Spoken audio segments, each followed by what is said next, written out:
Welcome to the Digital Analytics Power Hour.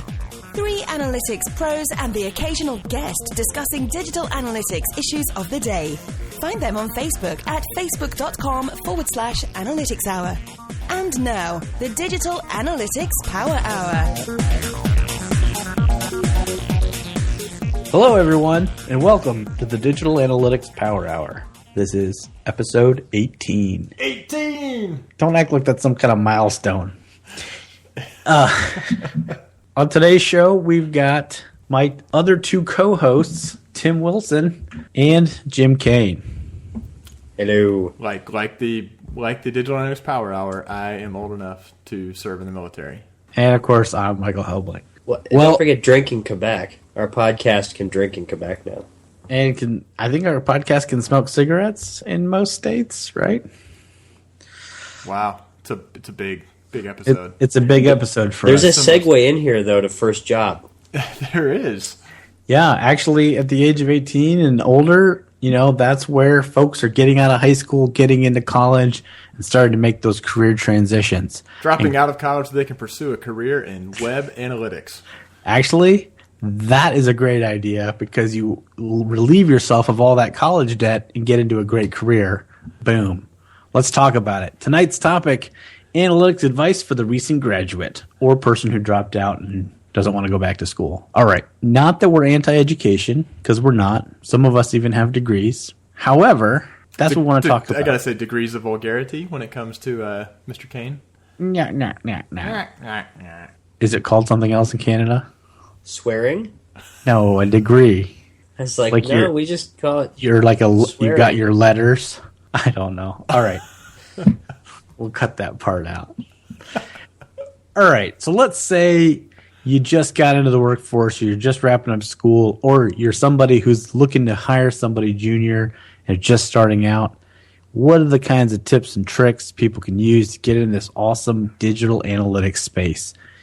And this actually is a topic that came to us from a listener, Ben Cates, a listener who suggested this topic to us, and we're very thankful. So, Ben, this one's for you. All right. So, guys, what does a college grad need to do to separate themselves in this dog-eat-dog digital analytics market? We've talked before about some of the courses and programs that are available that you can take as college courses, or I just saw one on, I could find it. Coursera. Thank you. There's a Coursera one on digital analytics.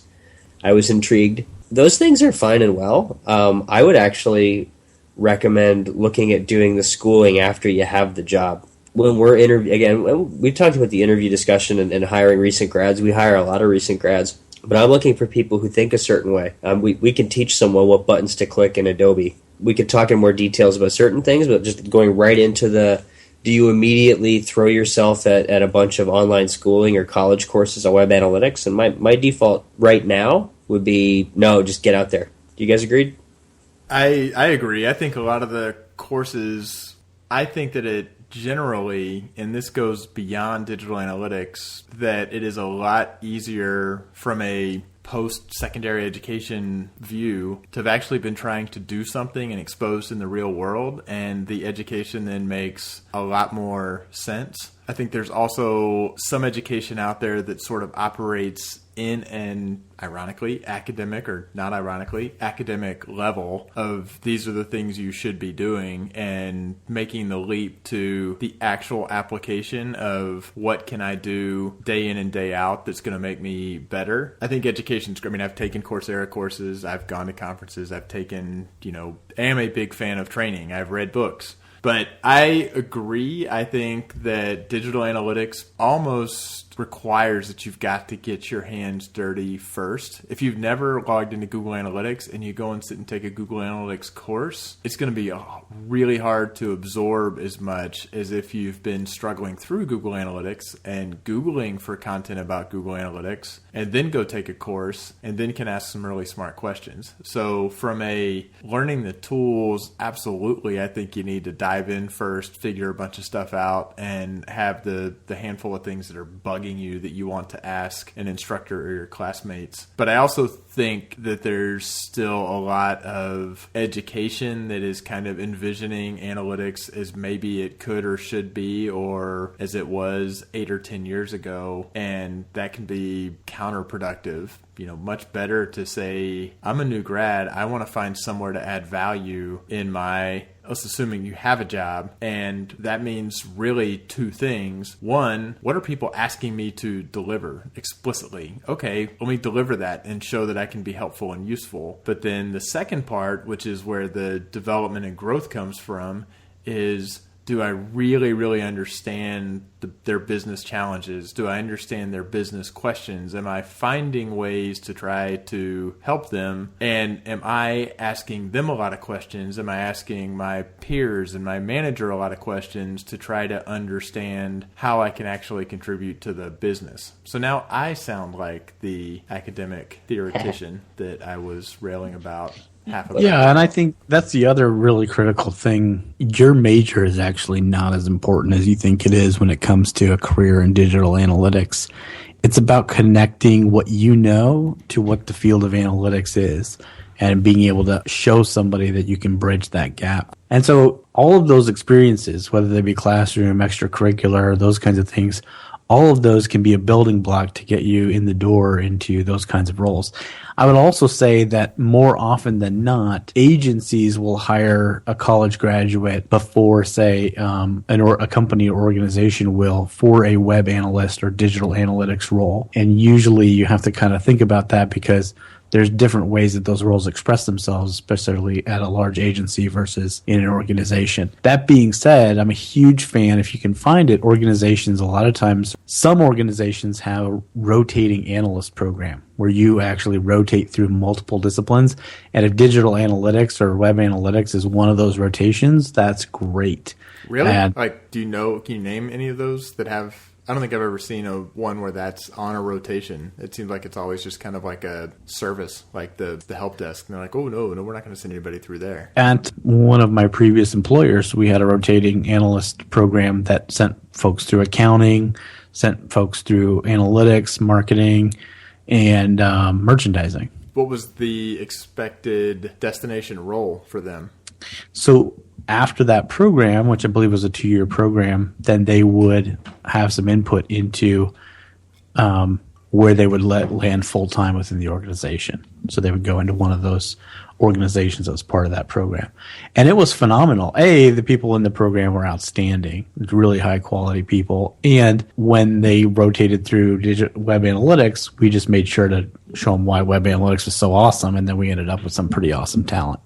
How long was the stint? Like 6 months? Yeah, 6 to 8 months, something like that. I think you did 3 rotations over 2 years. So that's fun. I'm realizing now how often I've been in or seen organizations that have somewhere in kind of the marketing world, they have some sort of rotation kind of structurally built in, or they have even programs where they kind of send people off to some mothership to kind of get immersed in some other aspect of, with the intent of rounding them out. And yet none of those organizations that I've worked with have included an actual rotation in analytics. And that seems like a phenomenal job. Although I think we talked on an earlier episode that if you were in analytics and realized maybe it wasn't for you, it was still going to hold you in good stead. So I think even people who they don't find that as their home, having spent 6 months in it, it's going to hold them and make them fantastic. Just like it would have been amazing if I'd spent 9 months in a finance organization early in my career, so I would understand some of the things I had to learn the hard way throughout my career. There's a lot of, I would say, if you're at career fairs and things like that, really seek out those kinds of opportunities. I think those can produce over a couple years a really well-rounded starting point into the field of digital analytics.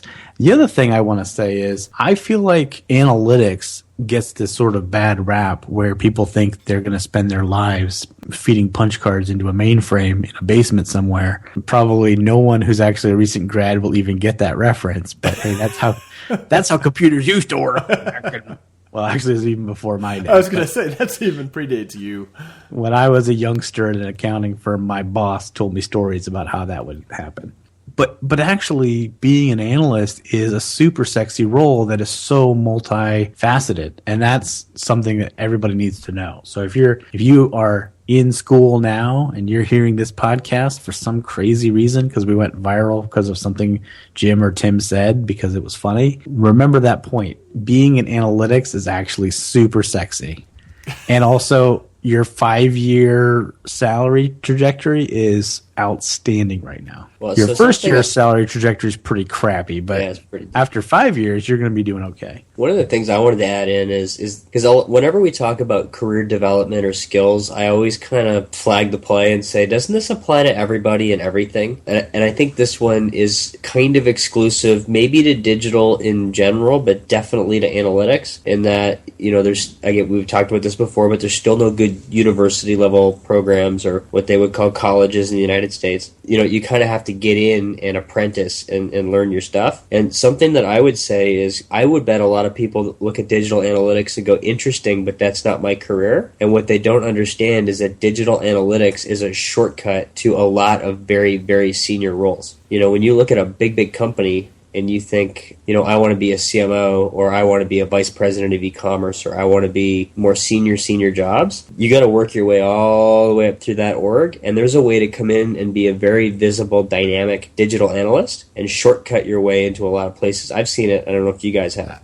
I have not seen... Yeah, seriously, I've not seen that. Yeah. I guess maybe I'm largely working with that people who get passionate about analytics, not that they don't wind up senior and highly regarded, but that's actually, I'm trying to think of the CMOs where I know their background, or even leaping over to, head of product marketing, it's been much more, I want to just Googling a guy who used to work for me who was like really good, really motivated and really liked what he was doing, but was clearly kind of driven to be kind of out a little farther out, and he successfully made that transition. But I feel like right now the people who really are killing it at analytics really love what they're doing and feel like their work isn't done. The other thing that I think is worth mentioning about, considering this career as you come out of other disciplines, say you're a marketing major or finance major or, just had a general business degree, as you come out of school, the other thing that's really awesome about digital analytics is that there's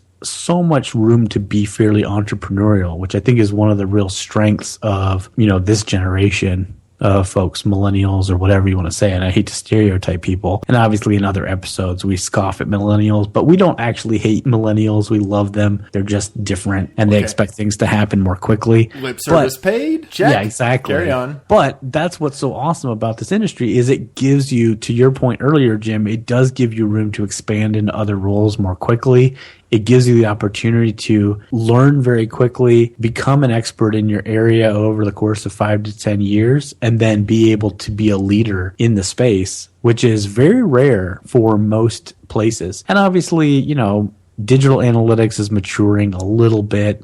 We've all been in this space for a little while. Like it's certainly, 12, 15 years ago, there was literally 5 quote unquote thought leaders in the entire industry. And now there's a lot more than that, but there's still plenty of room. There's still plenty of innovation happening. There's still plenty of opportunities for people to be very entrepreneurial.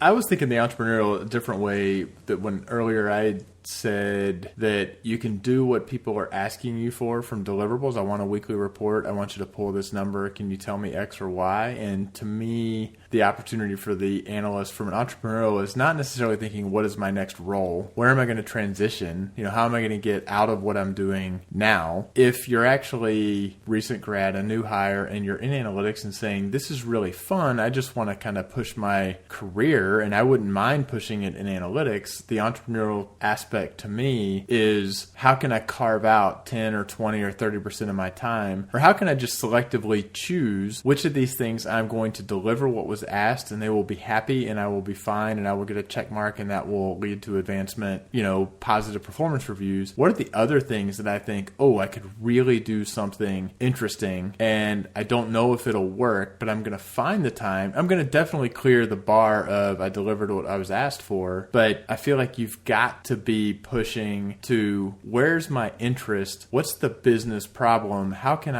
I'll use the surprise and delight. What can I do that kind of goes beyond? Like that is if we get back to that to Ben's question, what advice do you have for new grads? It's like, well, don't do just what you're asked. Do just what you're asked for somebody who is going to get upset if you do any more or not exactly pulling exactly the data in the table and in the Excel spreadsheet they asked for. But for the people who actually spend just a smidgen of time articulating the problem they're trying to solve and telling you what table of data they want, try to solve their problem. And you'll miss as often as you hit, but you'll learn along the way and you'll figure out if you really, really love it. And do you want to now move into the role they're doing, or do you want to stay in analytics and keep doing more of that?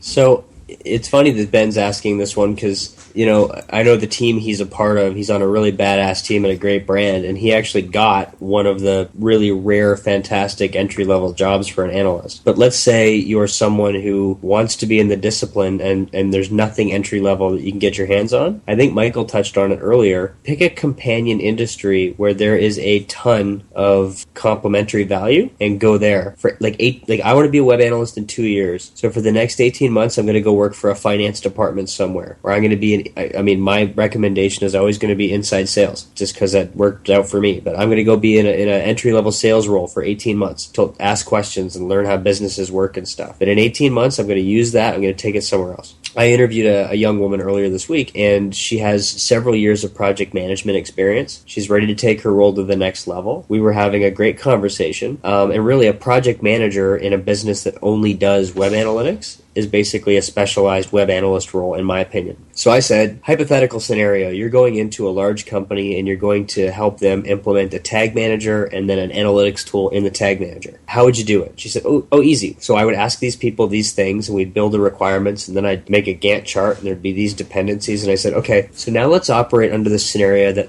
the director of marketing and the director of sales fucking hate each other. And she went, and I was like, that's every single company you're ever going to work with in analytics. How do you play that?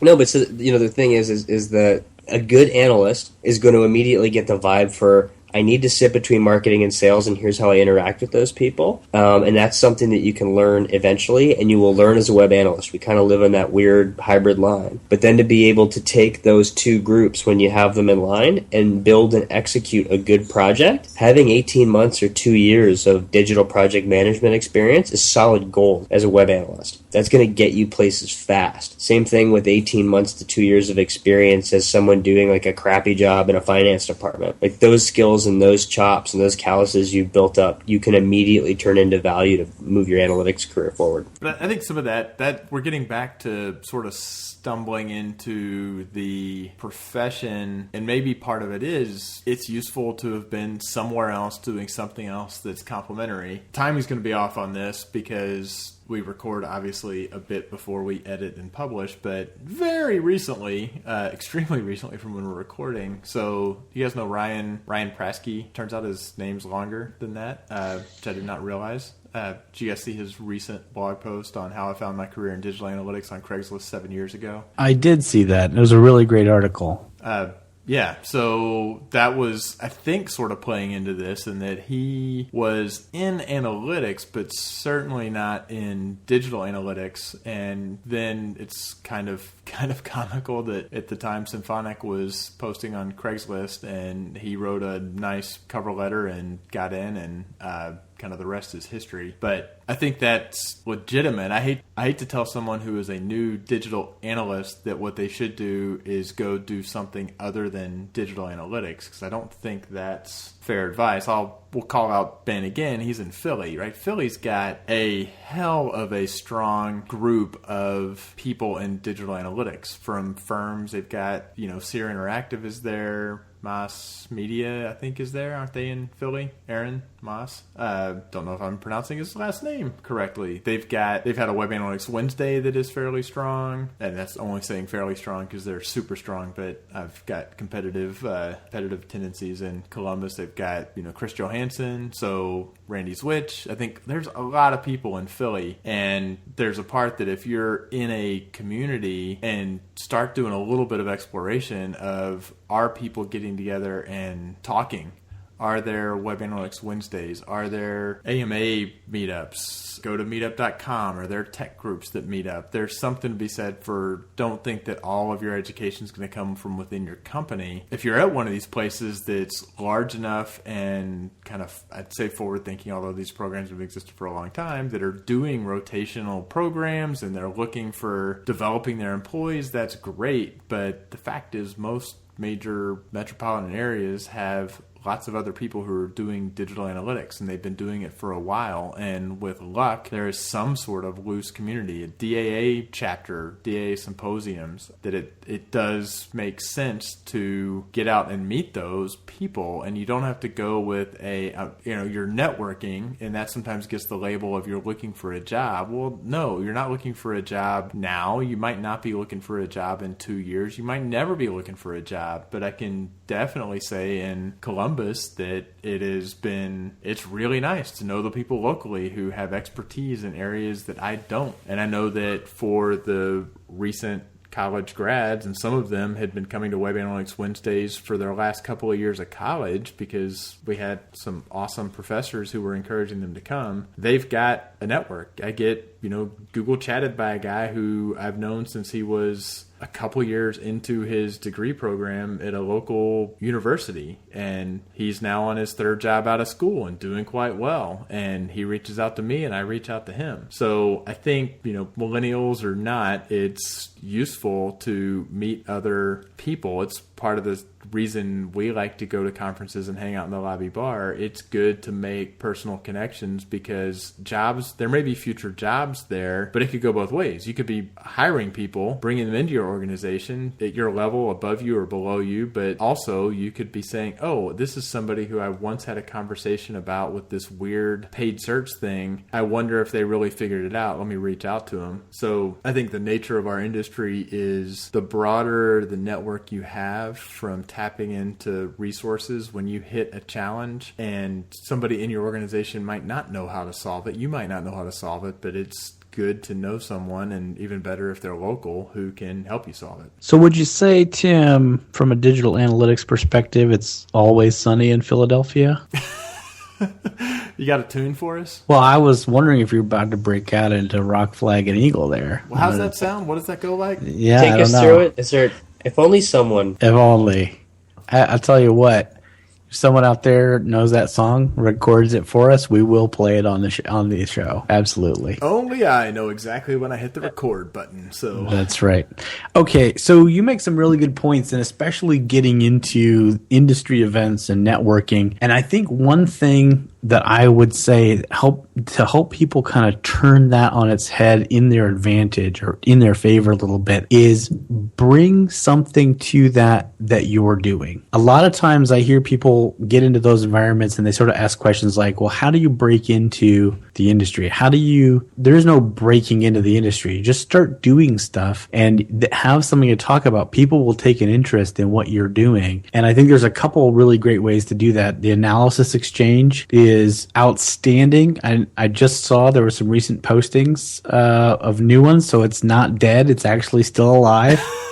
And that's awesome. It is such a great opportunity to get involved with a real deal analytics project, working with an experienced mentor who's going to kind of give you some structure and help you get through it. Let me throw one sort of plug, since I'm kind of loosely affiliated with Analysis Exchange, that if you have any nonprofits that you know of or that you work with, it works really, really well. If you say they have a website, no one is doing anything with it, you're a volunteer. No nonprofit ever in the history of mankind has said no to a volunteer if they're doing something that could potentially be productive. That if you have a nonprofit you work with and say, hey, you have a website, you have Google Analytics on it, or you don't have Google Analytics on it, I'd love to spend a little time kind of poking around with your site. If you help them sort of post a project, guess what? They will select you as the student, and then you get a mentor. And just because you're not a student in a university, in a school, like that's not the intent of Analysis Exchange. Yeah, it can be anybody. It can be anybody. And even if you're working and have a day job as an analyst, you are still absolutely welcome to be a student, and then you wind up connecting to a mentor who you can pepper with questions about other aspects of your career. So, And if you sorry. knock it out of the park in that project, like it has happened where that mentor has gone on to hire that student. Like that kind of stuff happens for sure. So, Tim, what you're saying, because you are loosely affiliated with Analysis Exchange, is let's say someone wants to start a career measurement and they basically go to a decent nonprofit and say, I want to sign you up for this if you'll participate. They will for sure be the ones who are students. Yeah, because the nonprofit gets to kind of pick who they want to work with. Like the people who apply to be the students and the mentors, the organization gets to say, oh, we got 4 people who submitted. We'd like to go with this one. So, yes. Okay. I assume that is public or known. I mean, it makes sense. Yeah, the organization can choose their team if there's more than one. Actually, that would be a really good test, Tim. You and I should apply to be the mentors of the same project, and we see who gets picked. Oh, it's always got to be a thing. Well, I was just going to Is Jim say... going to be the student? No, Jim can I apply can't keep- to actually be a I can't three-way. keep up with you guys. Come on. I'm kind of scared after I said it. I was like, they're going to pick Tim.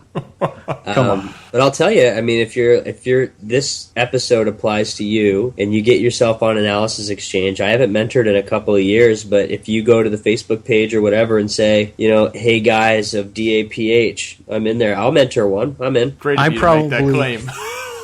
Yeah, I haven't done one in years. I actually really enjoyed doing an Analysis Exchange mentorship. It was something for Doctors Without Borders, and I think it was like about 4 years ago. Really enjoyed it. I would totally do that again. In fact, I'm going to go check out the site myself tomorrow. Yeah, no, it's great, and I've mentored four or five different projects and loved it every time. It's been really great. It's one of those just really great ideas that came out of some of the career building and things like that was happening in the industry.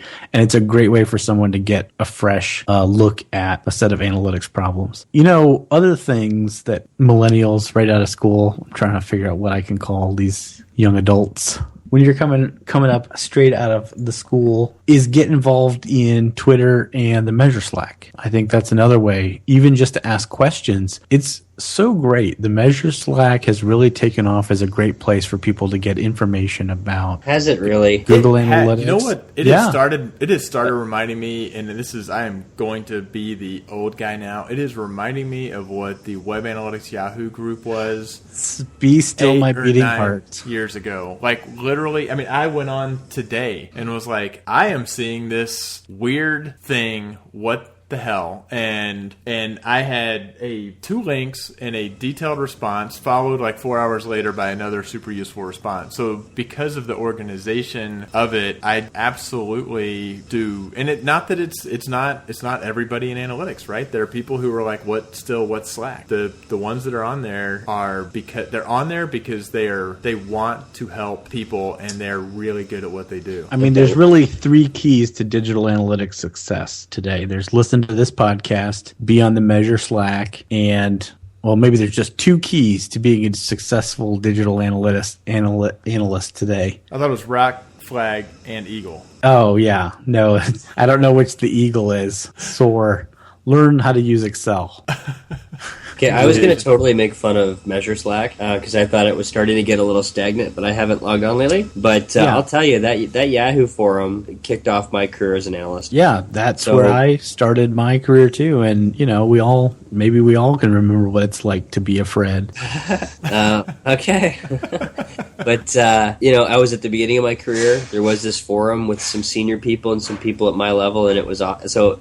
if Measure Slack is turning into something like that, then I take back all the shit I just talked. You're starting it off. Get in there and read everything. Which we don't have to put it in the show notes. It's literally, it's a bit.ly, and then it's add Measure Slack with capitalized. Capital A, capital M, capital S. It's a Google form, and you'll get added. And even if you don't get a lot out of the Measure Slack, you will learn about Slack, which is just a phenomenal platform. And even if you're Jim Kane and you log in once every 12 days, it's not as awesome. But for the rest of us, it's fantastic. It's definitely growing, and I think it's being more and more useful to a lot of people. I think it's great. For podcast planning, it would be fantastic if all 3 of us were regular. You're not going to name any names, though, are you? I don't see how that would really be helpful at all.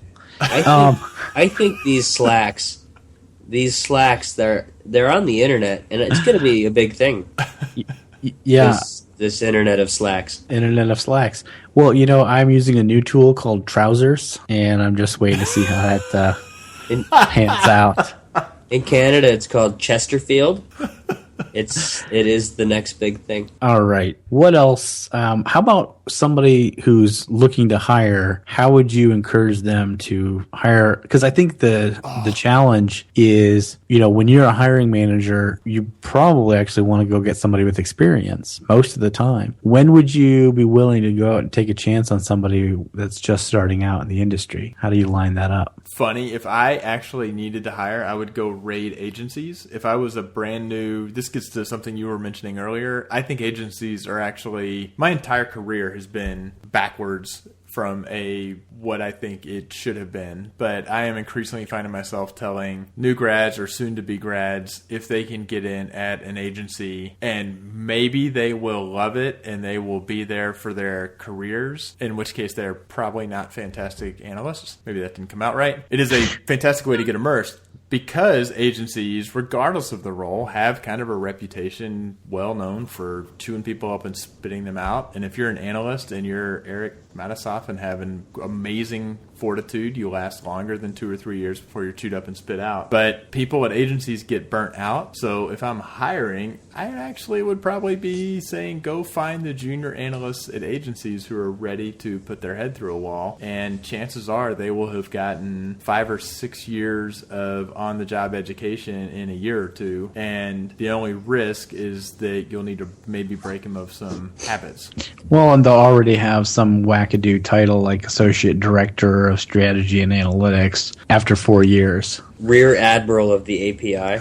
But Yeah. you're definitely looking for the ones who are frustrated, and then Yeah. But then you actually probe as to why they're frustrated. So And I don't disagree with you. I think it's a very fertile ground because, and this is the way I describe it to people, it's the difference between breadth and depth. When you're in an agency, you're going out really broad and you're getting exposure to lots of different things. If you're in an industry, if you're in an organization, you're going deep into the problems of that organization and you're getting a deep look at those particular problems and how to solve them. And that's the kind of the way that I kind of look at those that's a really broad description, but it's kind of how I view those two things. And honestly, anyone listening who's only ever worked in an agency or anyone listening who's only ever worked in an organization, there's some definite merit to spending a little bit of time on the other side of that to kind of round out your perspectives and exposure and build that capability. But I think you really learn how to be a great analyst working inside an organization. I think you learn how to be a good applier of solutions when you're working at an agency.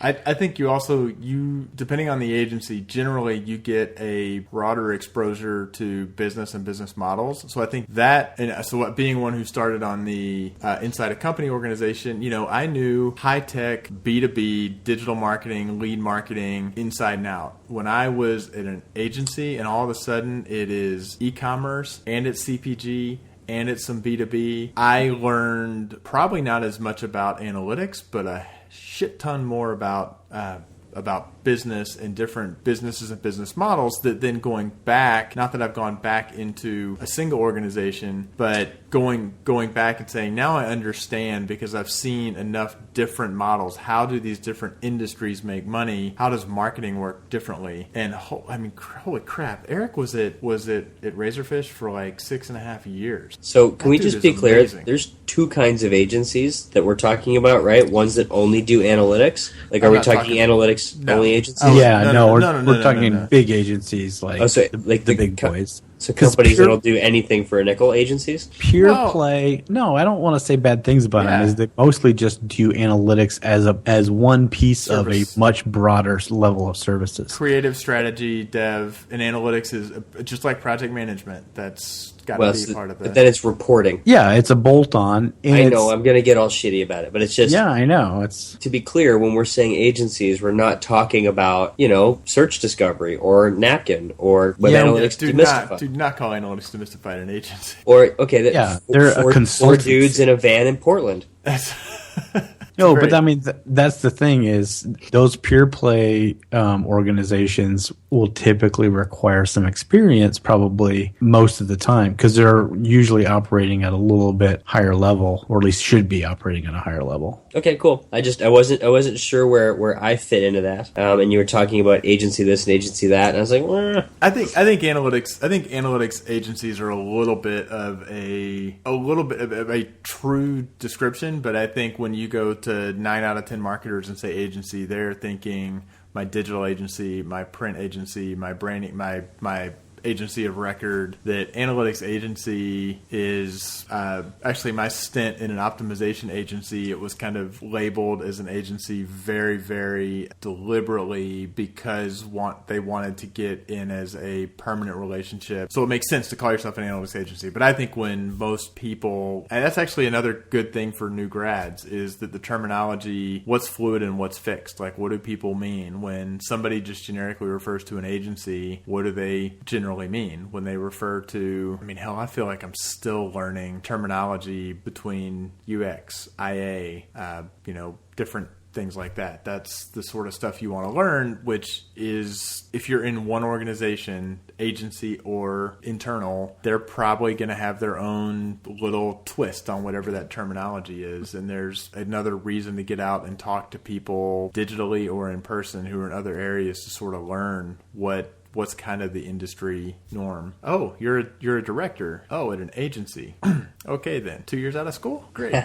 And when this is great.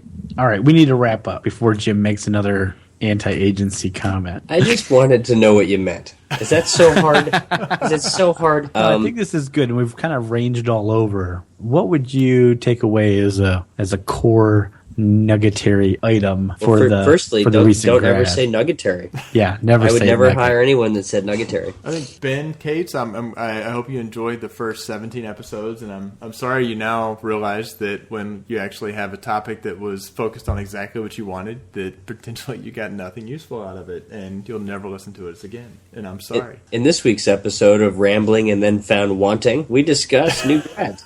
So I think maybe I come from a little bit of a different experience because Canada does have a bit of a different job market. We do have a bit of a different digital market than the United States. But, again, I really think my biggest takeaway from today would be, and again, we're fostering and mentoring new talent for Napkin all the time. Take the classes.